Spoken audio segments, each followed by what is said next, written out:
All India Radio presents Morning News.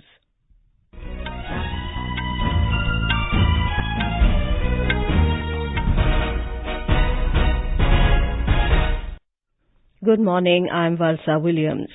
The headlines. Prime Minister Narendra Modi to launch several development projects at Kurukshetra in Haryana this afternoon. Enforcement Directorate to question Robert Vadra in Jaipur today in Bikaner land scam case. Income Tax Department unearths 20,000 crore rupee Hawala racket in Delhi. Indian Air Force airlifts more than 700 stranded passengers, including students from Jammu to Srinagar. Iraq dismantles biggest cell of Islamic State terror group in western Anbar province, captures 186 terrorists. And senior National Badminton Championships begin today in Guwahati.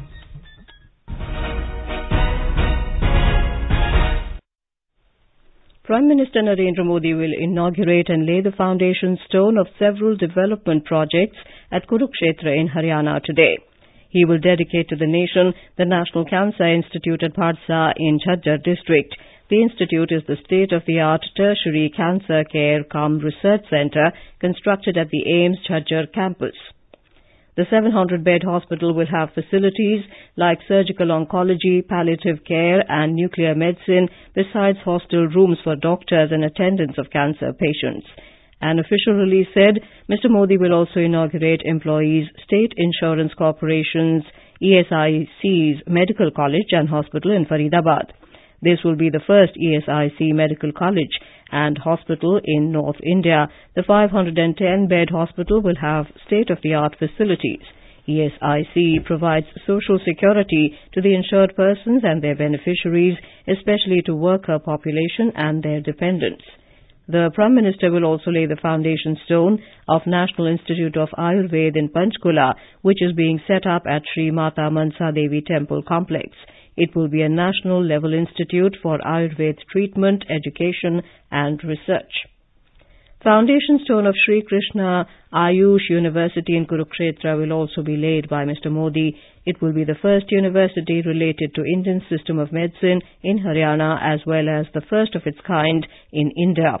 Another foundation stone to be laid relates to Pandit Deen Dayal Upadhyay University of Health Sciences in Karnal.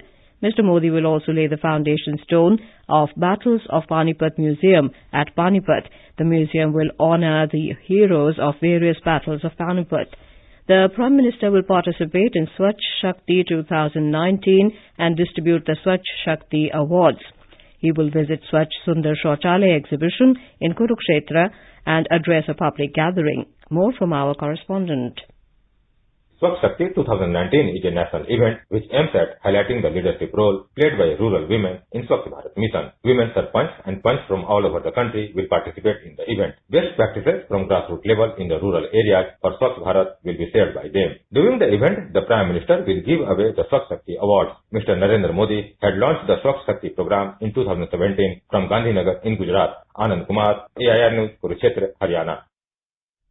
Congress General Secretary Priyanka Vadra's husband Robert Vadra and his mother will appear before the Enforcement Directorate ED at Jaipur in Rajasthan today for questioning in the Bikaner land scam case. Our correspondent has filed this report. The ED in 2015 had registered a criminal case taking cognizance of FIRs and charge sheets filed by the Rajasthan police after a Bikaner Tehsildar's complaint about alleged forgery in the allotment of land in Bikaner district. The ED's quizzing of Robert Vadra is likely to center around his alleged connection with a firm, Messrs Skylight Hospitality Private Limited, which has purchased land in the area. In this case, the agency had summoned Vadra thrice, but he failed to appear and later approached the Rajasthan High Court. On January 21st, the Rajasthan High Court had asked mother-son to appear for the ED investigation. Jitendra Dwivedi, AIR News, Jaipur. Questioning of Kolkata Police Commissioner Rajiv Kumar will continue at the CBI office in Shillong, Meghalaya for the fourth consecutive day today in connection with the Sharda Chit Fund scam case. Former TMC MP Kunal Ghosh's questioning by the agency in the case ended yesterday, while Kumar's was extended by another day. He is likely to be questioned on the Rose Valley scam. Kumar had led the special investigation team formed by West Bengal Chief Minister Mamata Banerjee to probe the Sharda scam before the case was handed over to the CBI by the Supreme Court. He is accused of tampering with key evidences in the case. The Income Tax Department has busted a nexus of Hawala operators who were running a money laundering racket in Delhi, estimated to be worth over 20,000 crore rupees. Official sources said a series of raids and surveys were conducted by sleuths of the Delhi Investigation Unit of the IT Department over the last few weeks in different business areas of Old Delhi. The operations led to unearthing of illegal financial activities by 3 groups of operators. A survey was conducted on one such group in the Naya Bazar area that led to detection of bogus billing of about 18,000 crore rupees. The sources said the group had floated a dozen bogus entities for providing fake bills. In the second case, a money laundering racket was unearthed where current transactions in shares were fraudulently camouflaged as being sales of old shares held for years. The magnitude of the purported scam is estimated to be over 1,000 crore rupees. The department similarly conducted searches against a group and found undisclosed foreign bank accounts and a well-established racket of claiming bogus duty drawback or GST through over-invoicing of exports. Preliminary estimates of such bogus exports is more than 1,500 crore rupees. In Delhi, 9 people lost their lives in a fire that broke out at a hotel in Karol Bagh area early this morning. Delhi Fire Services said 2 persons have been seriously injured in the incident. 26 fire tenders have been rushed to the spot. Firefighting and rescue operations are underway. 25 persons have been rescued so far. For quick news updates round the clock, follow us on our Twitter handle at AIR News Alerts. The Indian Air Force has airlifted over 700 people stranded due to the closure of the Jammu-Srinagar National Highway following heavy snowfall. More from our correspondent. Indian Air Force pressed 2 C-17 Globemaster aircrafts into service between Jammu and Srinagar yesterday and airlifted a total of 707 stranded passengers. The aircraft carried 301 passengers in first sortie and 406 in the second sortie. Air Commodore Jammu S.K. Mishra personally supervised the entire airlifting operation at Jammu Air Base. All the passengers were also provided eatables and food packets by the Tiger Division of the Army at Satwari, Jammu. R.K. Haryana, AIR News, Jammu. The government has said that Rajiv Meharshi, as Economic Affairs Secretary, never dealt with expenditure proposals from the Defence Ministry. In a release, the government said any files relating to defence procurement were dealt by the Expenditure Secretary in the Finance Ministry and not by Rajiv Meharshi as Economic Affairs Secretary. The clarification comes after the Congress alleged conflict of interest and asked Comptroller and Auditor General Rajiv Meharshi to recuse himself from auditing the deal as he was the Finance Secretary when the Rafale deal was negotiated.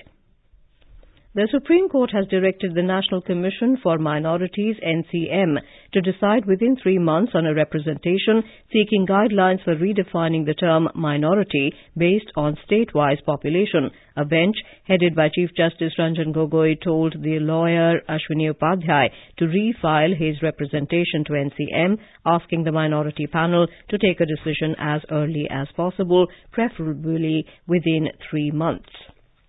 President Ramnath Kovind will unveil the life-size portrait of former Prime Minister Bharat Ratna Atal Bihari Vajpayee at the Central Hall of Parliament today. Vice President Venkaiah Naidu, Prime Minister Narendra Modi, Lok Sabha Speaker Sumitra Mahajan, ministers and leaders of various parties will be present during the event.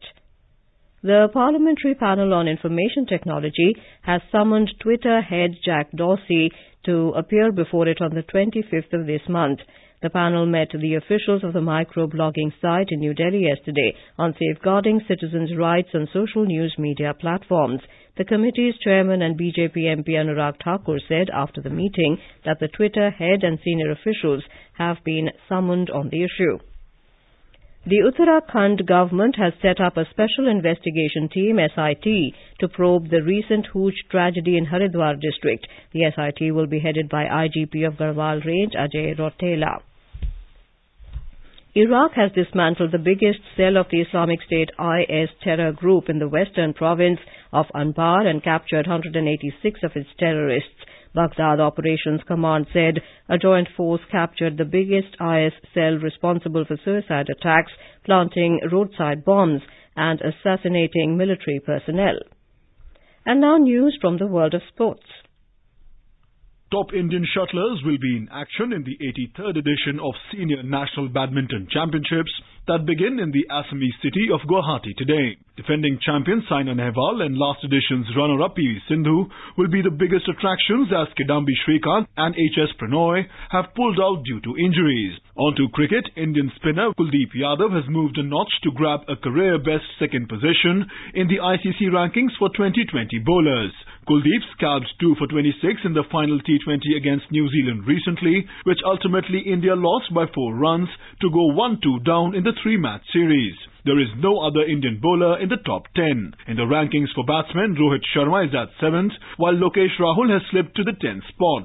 Skipper Virat Kohli's absence from the series against the Kiwis forced him to drop 4 places to be 19th. And in women's football, India lost to Nepal 1-2 in their second round-robin match of Gold Cup tournament in Bhubaneswar last evening. India had defeated Iran in the opening game. The hosts will play Myanmar in their final round-robin game tomorrow. Sabi Hassan Khan, AIR News.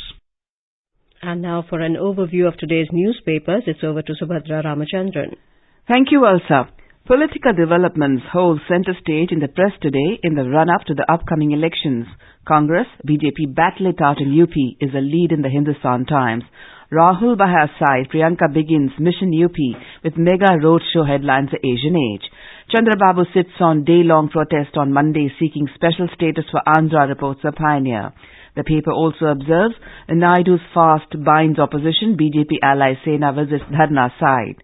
CAG report on Rafale offsets deals only after Lok Sabha elections, asks the Hindustan Times. Storm over revelations in fresh Rafale report leads the Statesman. The Indian Express report 2 weeks before Rafale announcement, Anil Ambani met French defence officials. Government defends its waiver of integrity pact in Rafale deal, reports the Times of India. Citizenship bill in Rajya Sabha today highlights the Tribune. The Indian Express notes celebrated singer Bhupen Hazarika's son slams bill, puts government on notice on Bharat Ratna, conferred posthumously on Republic Day.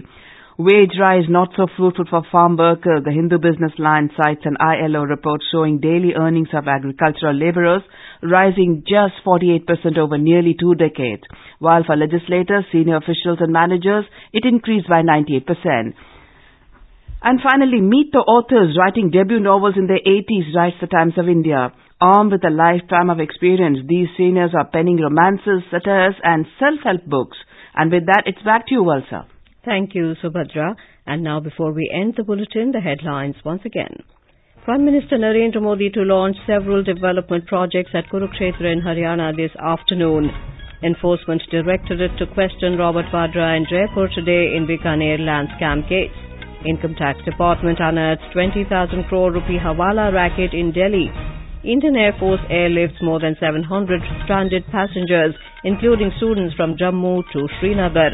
Iraq dismantles biggest cell of Islamic State terror group in western Anbar province, captures 186 terrorists. And Senior National Badminton Championships begin today in Guwahati. With that, we end the morning news. Have a nice day.